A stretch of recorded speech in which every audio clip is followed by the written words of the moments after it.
क्या आपको पता है मेंटली स्ट्रांग होना किसे कहते हैं? 1914 में थॉमस अल्वा एडिसन की फैक्ट्री पूरी तरह जल के बर्बाद हो गई। आग इतनी बुरी तरह लगी थी कि कुछ भी नहीं बचा। उन्हें 23 मिलियन यूएस डॉलर्स का नुकसान हुआ था और एक प्रोटोटाइप जिस पर वो सालों से काम कर रहे थे वो भी जलकर बर्बाद हो गया। इस पूरी सिचुएशन को जानने के बाद थॉमस अल्वा एडिसन ने जिस तरीके से रिएक्ट किया उसे कहते हैं मेंटल टफनेस। पता है उन्होंने क्या कहा? उन्होंने कहा, थैंक गॉड अभी तक मैं जितनी भी मिस्टेक्स कर रहा था वो सारी जलकर खत्म हो गई हैं। अच्छा है, अब मैं एक फ्रेश शुरुआत कर पाऊंगा। एक मेंटली टफ इंसान की ये बहुत बड़ी क्वालिटी होती है कि वो बुरे से बुरे वक्त में भी अपने आप को संभालना जानता है और एक पॉजिटिव अप्रोच रखता है। पर फैक्ट तो यह है कि शुरुआत से ही कोई भी मेंटली स्ट्रांग नहीं होता।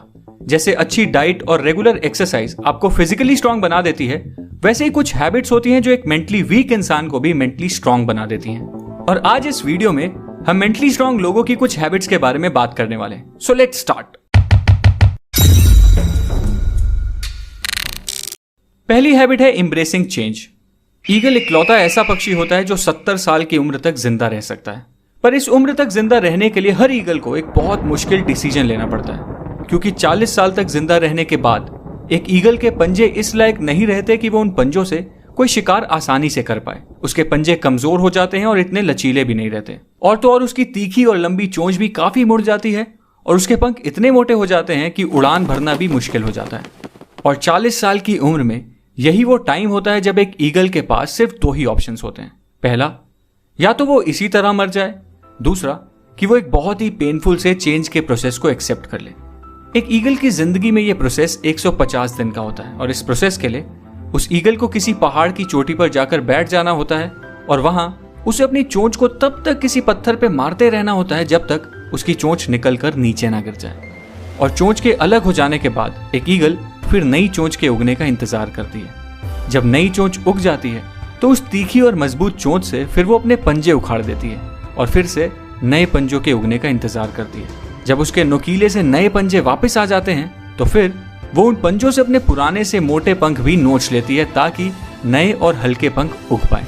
और फाइनली इन बेहद दर्द भरे 150 दिनों के बाद एक ईगल अपनी नई जिंदगी की एक नई उड़ान भरती है एंड अपनी जिंदगी के बचे हुए 30 साल जीना शुरू करती है। मतलब सर्वाइवल के लिए और जिंदगी को जीने के लिए एक दर्द भरे चेंज को एक्सेप्ट करना ही पड़ता है। और याद रखो, जब बारिश होती है ना तो सारे पक्षी बचने का कोई ना कोई ठिकाना ढूंढते हैं, पर इकलौता ईगल ऐसा पक्षी होता है जो बारिश से बचने की कोशिश करने के बजाय बादलों के ऊपर उड़ने की औकात रखता है। इसलिए एक मेंटली स्ट्रांग इंसान भी हर मुश्किल चेंज को एम्ब्रेस करता है और उसे एक्सेप्ट करके उस चेंज से गुजर कर खुद को मजबूत बनाता है, चेंज से घबराता नहीं है।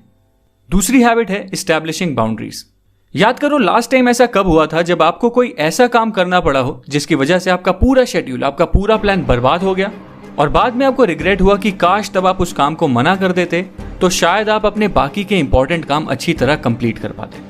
अगर ऐसा आपके साथ अक्सर होता है तो सॉरी, आप शायद इतने मेंटली स्ट्रांग नहीं हो, क्योंकि एक मेंटली स्ट्रांग इंसान को उसकी बाउंड्रीज मतलब उसकी लाइन ऑफ कंट्रोल पता होती है। उसको पता होता है कि उसे किस काम के लिए नो बोलना है और किस काम के लिए यस, उसे किस कन्वर्सेशन का हिस्सा बनना है और किस कन्वर्सेशन का नहीं, उसे क्या खाना है और क्या नहीं।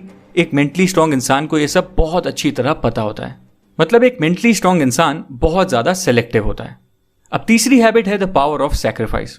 ह्यूमन साइकोलॉजी को समझने वाले लोग ये अच्छी तरह जानते हैं कि sacrifice builds resilience, resilience builds strength, strength builds power and power builds purpose. इस चीज का एक परफेक्ट एग्जांपल है विराट कोहली। 2017 में मैंने एक आर्टिकल पढ़ा जिसमें लिखा था कि विराट कोहली कितने बड़े फूडी थे और उन्हें मटन रोल, बटर चिकन और छोले भटूरे जैसी डिशेस कितनी ज्यादा पसंद थी। पर आज उनकी डाइट कुछ ऐसी है कि बटर चिकन और मटन रोल तो छोड़ो, वो अपनी कॉफी में चीनी तक नहीं पीते। डिसिप्लिन और सैक्रिफाइस उनकी लाइफ का एक मेजर एलिमेंट है। एंड दोस्तों, कोई भी पर्पस बिना सैक्रिफाइस के पूरा किया ही नहीं जा सकता, चाहे वो सैक्रिफाइस बुरी एडिक्शंस का हो, जंक फूड का हो या सोशल लाइफ का। सैक्रिफाइस तो करना ही पड़ता है और मेंटली स्ट्रांग लोग ये सैक्रिफाइस करने से पीछे कभी नहीं हटते। चौथी हैबिट है एम्ब्रेसिंग फेलियर एंड मिस्टेक्स। अगर आपको लगता है कि इलॉन मस्क ऐसे आदमी हैं जो अपना हर प्लान सक्सेस को दिमाग में रखकर बनाते हैं, तो शायद आप गलत हो, क्योंकि स्पेसएक्स के प्लान्स के रिगार्डिंग उन्होंने एक इंटरव्यू दिया था और उस इंटरव्यू में उन्होंने कहा था that I want to be able to make sure that we have enough capital to survive at least 3 consecutive failures।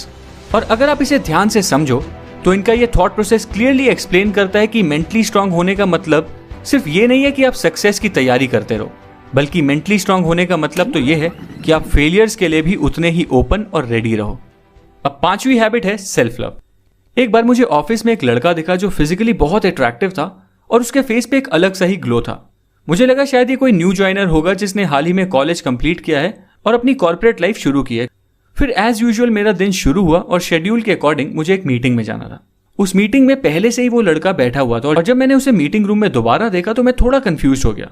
But फिर मेरे मैनेजर ने अनाउंसमेंट की और बताया कि इस मीटिंग के लिए हमने एक गेस्ट को इन्वाइट किया है जो हमें प्रोसेस रिलेटेड एडवाइस देने वाला है, और वो गेस्ट बिजनेस की एक यूनिट का डायरेक्टर है। और पता है ये डायरेक्टर कौन था? वही यंग दिखने वाला लड़का।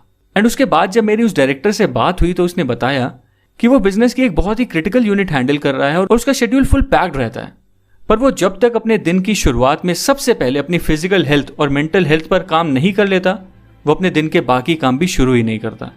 For him his day starts with a practice of self love. And दोस्तों, वैसे सेल्फ लव प्रैक्टिस करने से आपकी सेल्फ एस्टीम और ओवरऑल मेंटल हेल्थ कई गुना इंप्रूव हो जाती है। इसलिए मेंटली स्ट्रांग बनने के लिए ये भी एक बहुत इंपॉर्टेंट हैबिट है। सो दोस्तों, ये थी कुछ 5 क्वालिटीज जो मेंटली स्ट्रांग लोगों में अक्सर देखी जाती हैं। और अगर आप भी मेंटली स्ट्रांग बनना चाहते हो तो आपको भी अपने माइंडसेट को कुछ ऐसा ही बनाना पड़ेगा।